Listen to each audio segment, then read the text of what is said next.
여러분은 혹시 인생이 내 뜻대로 되지 않아서 내가 원하지 않았던 상처, 내가 원하지 않았던 일들 때문에 방황의 시간을 보낸 적이 있습니까? 아니면 지금 보내고 계십니까? 여러분, 방황의 정도는 각 사람들마다 다를 거예요. 그리고 방황하는 방법들은 다를 겁니다. 복수의 방법들도 다 다르죠. 막 화가 나면. 그러나 내 뜻대로 되지 않는 그 삶에 답답해하는 그 마음과 분노라는 마음, 악한 마음으로 표출이 되고, 또 그것이 각자마다 죄의 문제로 나타나는 것은 공통적일 거예요. 그런데 여러분, 저는 내 뜻대로 되지 않아서 참 긴 방황의 시간을 보낸 경험이 있기 때문에 두렵고 떨리지만 여러분들에게 자신 있게 말할 수 있어요. 내 뜻대로 되지 않는 게 하나님의 은혜라는 것을 자신 있게 말할 수 있습니다. 내 뜻대로 되지 않은 게 진짜 천만다행이라는 것을 말씀드릴 수 있어요. 내 뜻대로 되지 않은 게 제가 죽을 때까지 하나님께 감사해야 할 제목이라는 것을 저는 자신 있게 말할 수 있습니다. 할렐루야, 할렐루야. 네, 사랑하는 여러분, 전도사님 친구를 잠깐 소개하도록 하겠습니다. 전도사님 친구 중에 학창 시절부터 좀 사기 캐릭터가 있었어요. 사기 캐릭터가 있었습니다. 부모님이 신앙생활도 열심히 하시고 부자였고요, 가정도 화목하고요, 심지어 그 친구가 공부도 참 잘했습니다. 어떻게 보면 이런 말은 좀 그렇지만 재수 없는 친구죠. 심지어 공부도 잘했는데 잘생기기도 했습니다. 잘생겨서 빅뱅 탑을 닮았었어요, 당시. 그래서 인기도 많고, 또 이뿐만이 아니에요. 성격도 좋고 운동도 잘했었습니다. 말 그대로 사기 캐릭터였습니다. 현재는 이 친구가 유학을 다녀와서 한국에 오고 대기업 인사팀에 취업을 해서 어린 나이에 좋은 차도 있고 좋은 집도 있습니다. 신앙생활도 너무 잘했어요. 사회적으로 성공했습니다. 학창 시절부터 지금까지 완벽해 보이던 이 친구의 인생이, 그런데 한 번에 쓰러졌던 사건이 있었습니다. 한 번에 쓰러졌던 사건. 무엇이냐? 이 친구가 성적인 유혹에 넘어졌어요. 완전 타락했어요. 어느 정도냐면요, 중독이 되어서 성병에 걸리게 되는 그런 사건이 있었습니다. 신앙생활을 잘한다고 그랬죠, 부모님이. 그걸 쉽게 말할 수 있었을까요? 그 병이 걸린다는 사실을. 부모님에게 말도 잘 못하고 교회 공동체에 이야기도 못하고 그나마 저에게 겨우 상담을 요청하며 기도를 요청했었습니다. 그렇습니다, 여러분. 정말로 신앙적으로 사회적으로 완벽해 보였어요. 그 친구는 자랑스럽기도 했고요, 존경스러웠어요. 근데 그 친구가 무너진 모습을 보면서 전도사님이 참 속상했고 동시에 느낀 것이 있습니다. 무엇이냐? 이 세상에 진짜 완벽한 사람은 한 명도 없구나. 아무리 훌륭한 사람도 약점이 있고요, 단점이 있고요, 언제든 쉽게 무너질 수 있습니다. 한 번에 날아갈 수 있어요. 우리가 지금까지 창세기를 쭉 살펴봤습니다.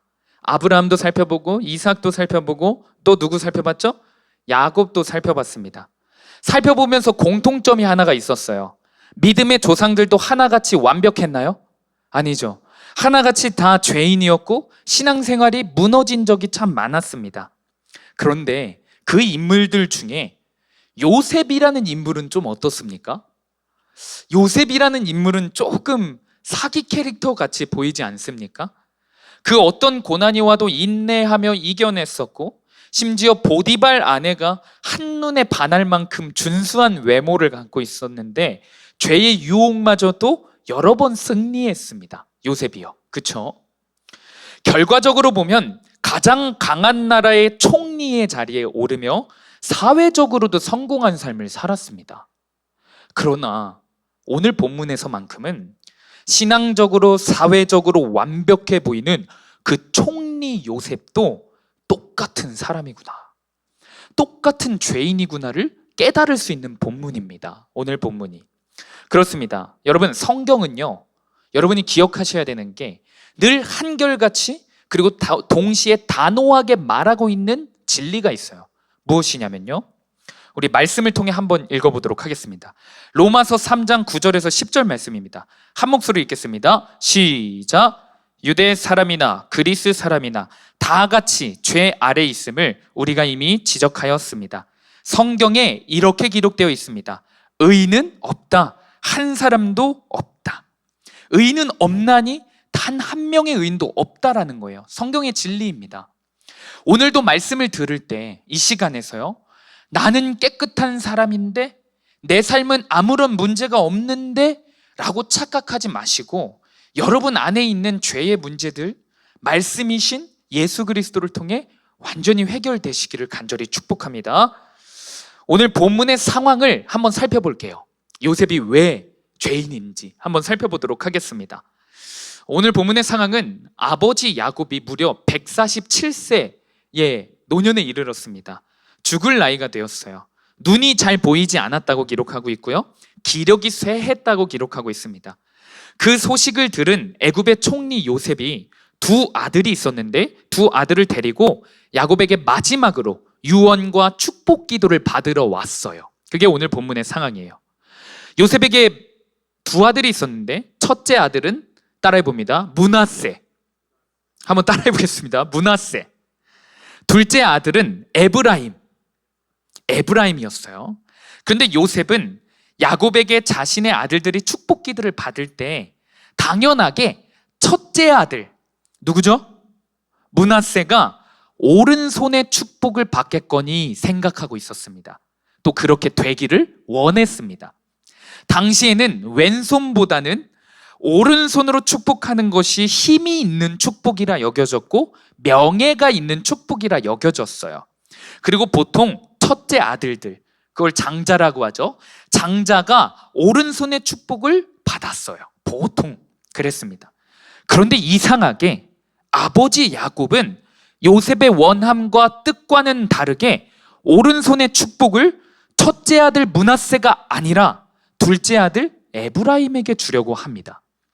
지금 한마디로 요셉의 뜻과 아버지 야곱의 뜻이 충돌이 생기는 거예요. 충돌. 그때 요셉의 모습을 오늘 본문이 이렇게 기록하고 있습니다. 17절 말씀 한 목소리로 한번 읽어보겠습니다. 시작.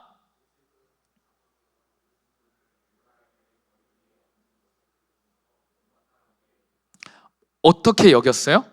못마땅하게 여겼다라고 표현합니다. 여러분, 이 표현이 못마땅하게 여겼다라는 표현은요, 히브리어로 라라는 표현인데 분노하다, 악한 마음을 품다, 악을 행하다, 안 좋은 뜻은 다 있는 단어입니다. 안 좋은 뜻은 다 있는 단어예요. 요셉은 분명 자기 뜻대로, 내가 생각한 대로 첫째 아들 므낫세가 오른손의 축복을 받아야 되는데 지금 자기 뜻대로 되지 않으니 갑자기 분노를 주체 못하는 거예요. 그리고 이어서 요셉은 분노를 주체하지 못해서 어떻게 하냐? 자기의 힘으로, 자기의 뜻대로 둘째 에브라임에 올려져 있는 아버지의 오른손을 쫙 들어요. 들어서 첫째 므낫세의 머리에 옮기려고 합니다. 아버지의 뜻을 강제로 바꾸기 위해 이런 힘을 쓰고 그 다음 같이 말합니다. 아버지, 안 돼요. 지금 아버지는 둘째한테 오른손에 축복을 주시려고 하는 거예요. 아버지의 오른손은 첫째 므낫세 머리에 얹으셔야 합니다 라고 말합니다.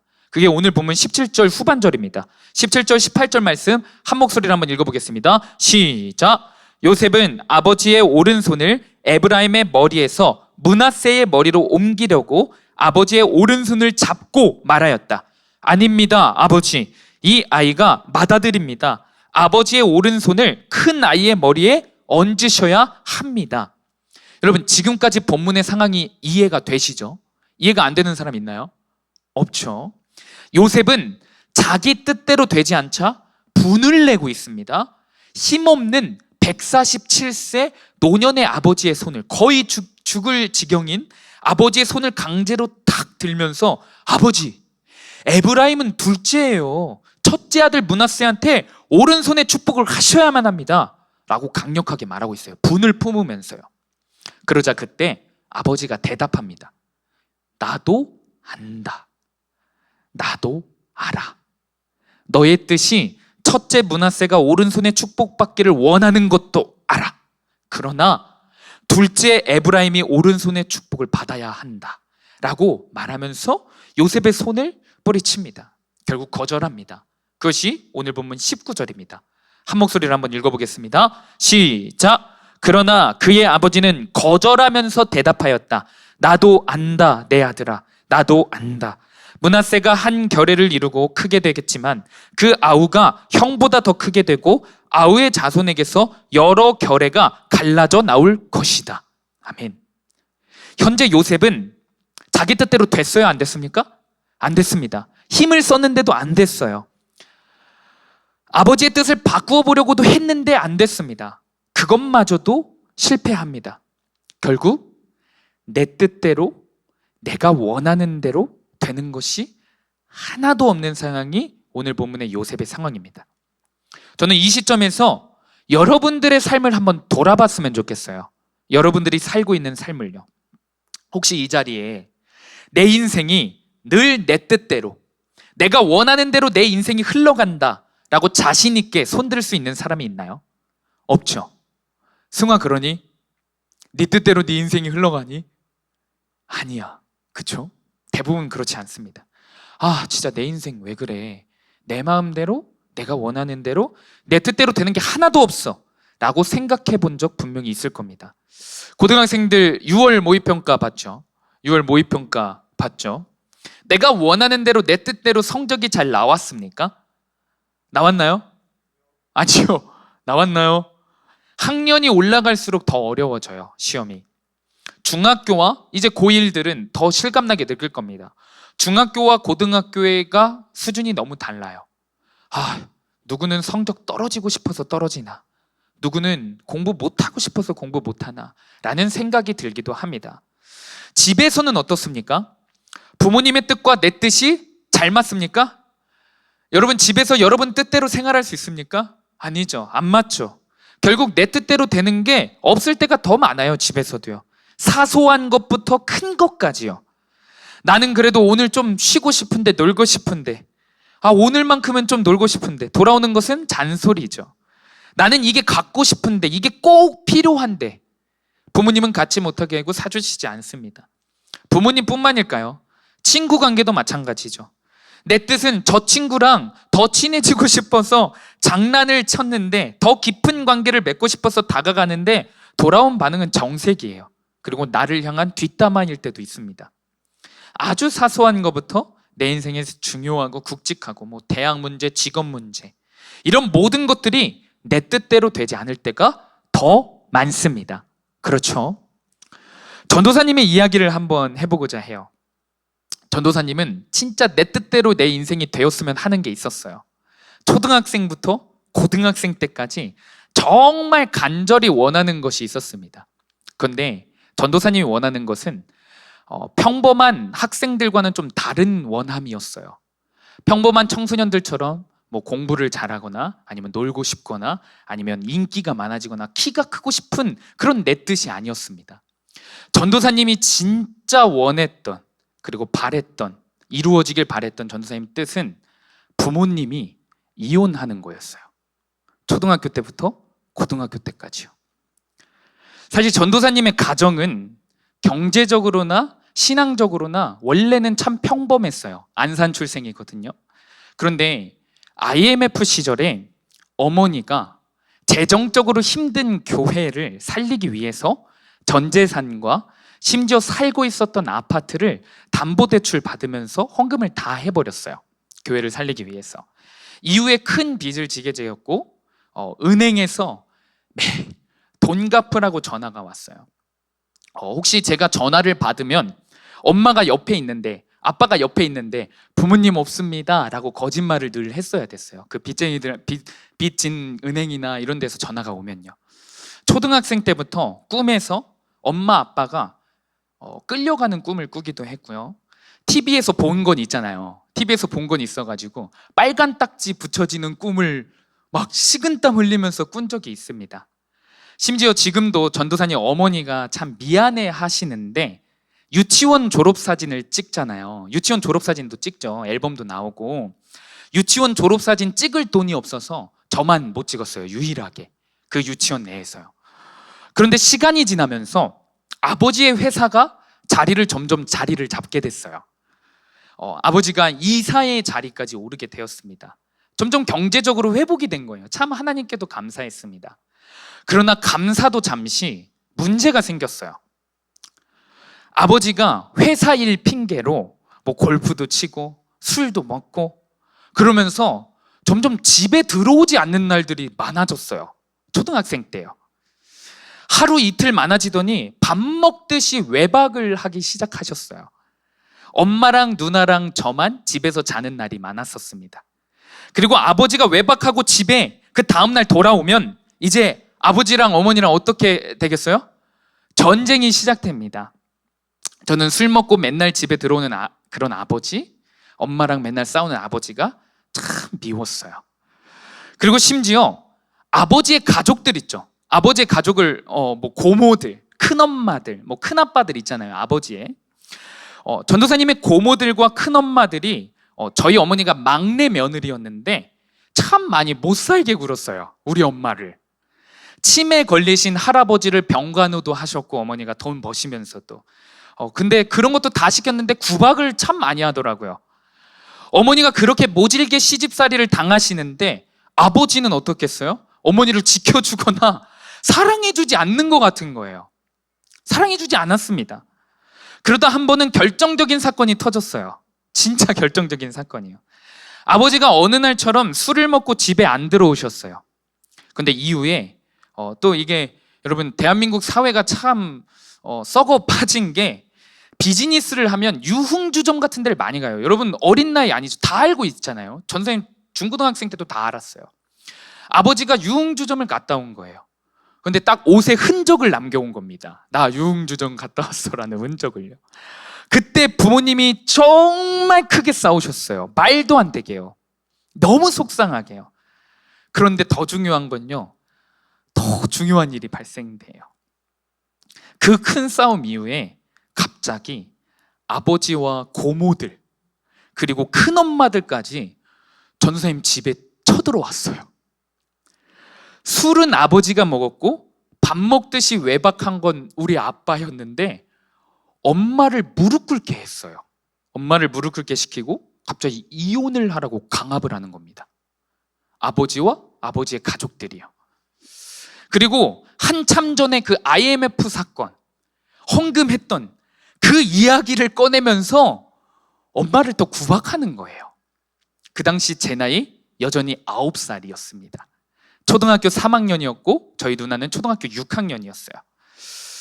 세상에서 제일 사랑하는 엄마가 그렇게 맨날 외박하는 아빠 앞에서 그리고 고모들과 큰엄마들 앞에서 무릎 꿇고 죄송하다고 빌었어요.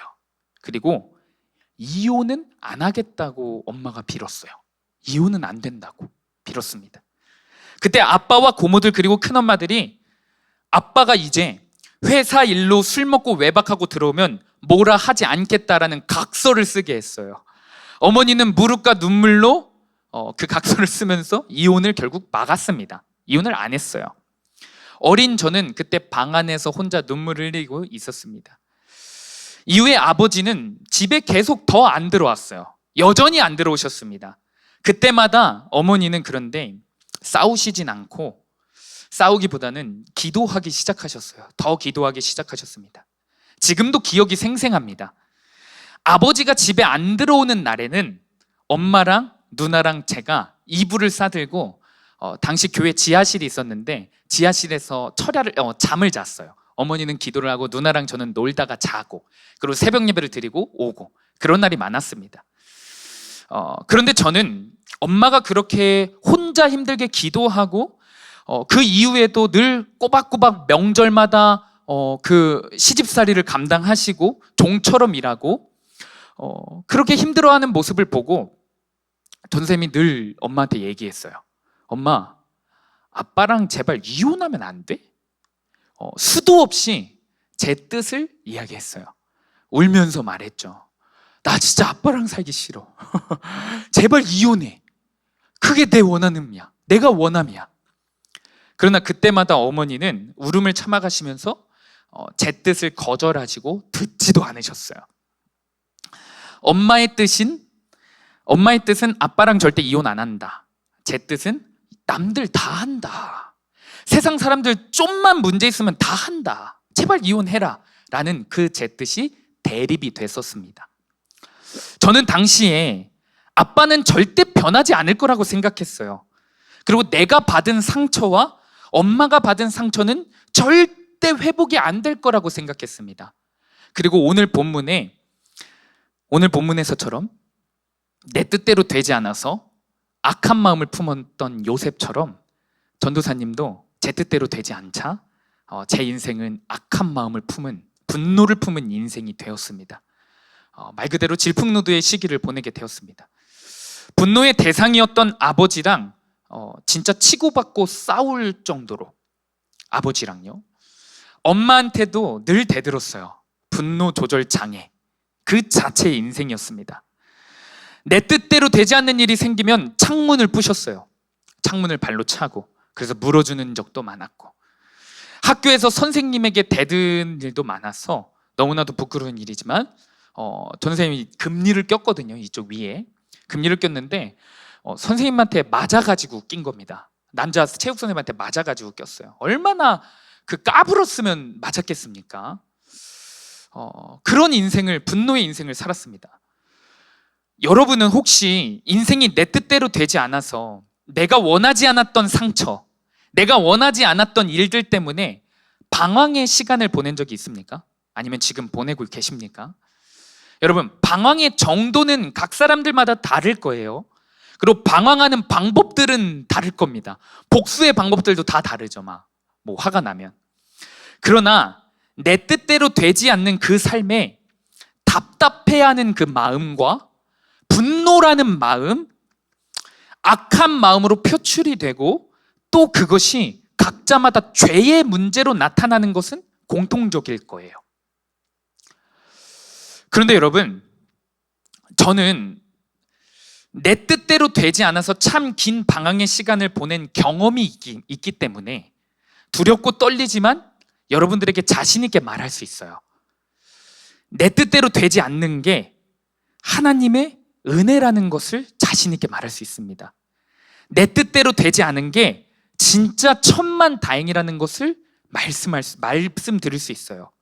내 뜻대로 되지 않은 게 제가 죽을 때까지 하나님께 감사해야 할 제목이라는 것을 저는 자신 있게 말할 수 있습니다. 결국 전도사님 인생을 돌아보면 내 뜻보다 어머니의 뜻이 옳았어요. 더 정확히 말해서 하나님의 뜻이 더 옳았습니다. 어머니는 하나님의 뜻을 알고 있었어요. 이혼하지 않는 게 하나님의 뜻이라는 것을 알고 있었습니다. 가정을 지키는 게 하나님의 뜻이라는 것을 알고 있었습니다. 근데 그것을 어떻게 알았냐? 말씀을 통해 알고 계셨더라고요. 전도사님이 나중에 예수님을 다 만나고 예수님의 십자가 사건을 경험해서 이런 사건들이 회복된 가정이라서 어머니랑 이런 얘기를 해요. 그런데 다 지나서 이야기를 들여보니까 어머니도 도저히 당신이 겪은 상처와 수치심과 고난이 너무 힘들어서 사실 이혼을 결심을 했었대요. 근데 어머니가 이혼을 각오하고 담임 목사님한테 찾아갔었대요. 아버지의 잘못을 다 일렀다고 합니다. 더 이상 못 살겠다고 이혼하겠다고 말했다고 해요. 근데 그때 담임 목사님께서 이 말씀을 딱 주시더래요. 하나님께서 담임 목사님을 통해 주신 하나님의 말씀인 거자 하나님의 뜻을 알려주신 거예요. 어떤 말씀이었냐면 한번 우리 함께 읽어봤으면 좋겠습니다. 베드로전서 4장 13절입니다. 한 목소리 읽겠습니다. 시작. 오히려 너희가 그리스도의 고난에 참여하는 것으로 즐거워하라. 이는 그의 영광을 나타내실 때에 너희로 즐거워하고 기뻐하게 하려 함이라. 이 말씀을 딱 주셨대요. 지금 어머니가 겪는 고난은 하나님이 주신 고난이고 분명 하나님의 영광을 나타내시는 사건이라는 것을 알려주시는 거예요. 이 말씀을 통해. 아버지가 밥 먹듯이 외박하고 유흥주점 가고 큰엄마들과 고모들이 고되게 시집살이 시키는 그것이 분명 하나님의 영광을 나타내시려는 하나님의 뜻이래요. 이 말씀을 붙잡고 어머니는 이혼을 하지 않는 게 하나님의 뜻이구나 라는 것을 깨달았대요. 결국 한 사람이요, 사람의 뜻이 아니라 하나님의 뜻을 지켰는데 말도 안 되는 미래가 펼쳐집니다. 회복되지 않을 것 같았던 아버지의 인생, 엄마 아빠의 관계, 그리고 제 상처, 전사님 누나의 상처가 완전히 씻어지는 그런 회복이 결과적으로 이루어졌어요. 변하지 않을 것 같았거든요. 회복되지 않을 것 같았던 저희 가정이 가장 먼저는요, 아버지가 예수님을 만나서 십자가 사건 앞에서 자신의 죄악을 철저히 회개하는 그런 사건이 펼쳐지고요, 술도 끊고 담배도 끊습니다. 끊게 되었어요. 지금은요, 주말마다 어머니를 따라가셔서 교회 화장실을 청소하는 그런 사람입니다. 교회 화장실을 청소하는 그런 사람이에요. 그 말도 안 되는 사회적으로 모든 악을 다 행하셨던 아버지가 이런 사람으로 변했어요. 지금 현재 직장 때문에 전사님 엄마와 아빠는 주말 부부십니다. 근데 과장이 아니라요, 매일 아침에 한 번 전화하시고, 점심에 식사하고 한 번 전화하시고, 저녁에 퇴근할 때 전화하시고, 자기 전에 전화하세요. 적어도 하루에 4통 이상은 전화를 하십니다. 엄마를 귀찮게 하는 사랑꾼이 되었어요. 갑자기요. 저는 이런 모습을 보면요, 참 내가 초등학생 때부터 고등학생 때까지 원했던 그 이혼하는 뜻, 그 뜻보다 하나님의 뜻은 정말 옳았구나. 하나님의 뜻은 말도 안 되게 옳은 거구나.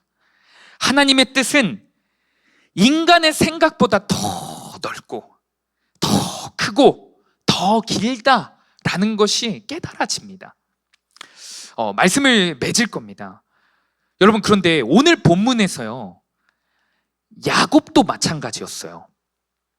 야곱이 하나님의 뜻을 알았기 때문에 사랑하는 아들 요셉의 뜻을 단호하게 거절한 거예요. 오늘 우리 마지막 함께 읽었던 말씀, 19절 말씀을 우리 한 목소리로 한번 읽어보겠습니다. 한 목소리 읽겠습니다. 시작. 그러나 그의 아버지는 거절하면서 대답하였다. 나도 안다, 내 아들아. 나도 안다. 므낫세가 한 결례를 이루고 크게 되겠지만 그 아우가 형보다 더 크게 되고 아우의 자손에게서 여러 결례가 갈라져 나올 것이다. 아멘. 여러분, 전도사님은 이 거절을 묵상하면서 야곱의 이 거절은요, 147세 아버지의 마지막 힘을 다한 거절입니다. 요셉의 뜻을 충분히 이뤄줄 수 있었어요. 사랑하는 아들이에요. 근데 하나님 뜻이기에 요셉의 뜻을 거절한 거예요. 필사적으로 거절한 겁니다. 힘을 다해 요셉의 뜻을 의도적으로 막은 거예요. 야곱이에요. 저는 우리 사랑하는 수암중고등부 학생들이 살아가면서 참 많은 부분에서 여러분이 원하는 대로 뜻대로 안 되는 일들이 많이 생길 거라는 걸 알아요. 지금도 겪고 있을 거고요. 그때마다 내가 원하지 않았던 사건과 상처 속에서 하루빨리 벗어나고 싶을 겁니다. 또 내 뜻대로 되지 않아서 수많은 방황을 하고 있을 수 있어요. 부모님을 원망하고 세상을 원망하고 친구를 원망하고 결국 하나님을 원망할 때도 있을 겁니다. 근데 그때 전사님은 이 말씀을 꼭 깊이 새기시고 말씀을 꼭 붙잡고 여러분의 인생을 해석하기를 간절히 원해요. 어떤 말씀이냐면 이 말씀 읽고 마치도록 하겠습니다. 이사야서 55장 8절에서 9절입니다. 우리 이 말씀은 정말 큰 목소리로 고백하듯이 읽었으면 좋겠습니다. 한 목소리 읽겠습니다. 시작. 나의 생각은 너희의 생각과 다르며 너희의 길은 나의 길과 다르다. 주님께서 하신 말씀이다. 하늘이 땅보다 높듯이 나의 길은 너희의 길보다 높으며 나의 생각은 너희의 생각보다 높다. 아멘. 이 말씀을 붙잡으시면서 여러분의 방황하는 인생을 맡겨드리시기를 간절히 축복합니다. 여러분의 원망을 하나님께 맡겨드리기를 간절히 축복합니다. 하나님 말씀으로 여러분의 인생을 바라보기를 간절히 축복합니다. 하나님 말씀으로 인내하시기를 간절히 축복합니다. 그때에 여러분의 인생은 하나님의 영광이 회복되는 인생이 될 것임을 확신합니다.